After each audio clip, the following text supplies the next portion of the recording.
So, hello लोगोफोर, welcome back to my YouTube channel with another video.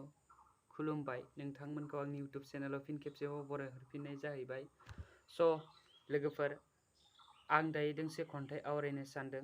बे खन्थाइनि मुङा जाबाय दैथुन आरो बे खन्थाइखौ आं गावनो सुजुदों। बे खन्थाइ आवरायनायाव माबाफोर गोरोन्थि जायोब्ला अन्नानै निमाहा होगोन होननानै मिजिंथिनाय थाबाय बा आसा फारिनाय थाबाय। So, नोंथांमोना खन्थाइखौ खोनासंलांदो। दैथुन। हाबाब हाबाब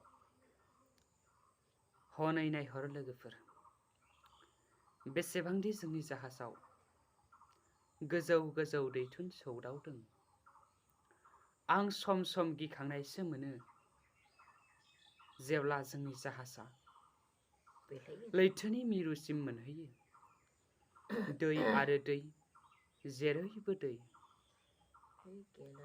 आरोबाव मोनसे गोदान बाथ्रा मिथिनानै आं जोबोर गोजोननाय मोनदों। लैथोनि दैया गोबाब आरो बायदि हारिनि नाफोरबो थायो। स' लोगोफोर, खन्थाइया बेखिनियानोमोन। जुदि नोंथांमोना खन्थाइखौ खोनासंनानै एसेब्लाबो मोजां मोनदों, अन्नानै like, comment, share and subscribe खालामनायनि थाखाय गुरै खावलायनाय थाबाय। नेक्स्ट भिडिअ थाबैनो लोगो मोनगोन। टेक केयार, बाय बाय, लाभ इउ अल, खुलुमबाय।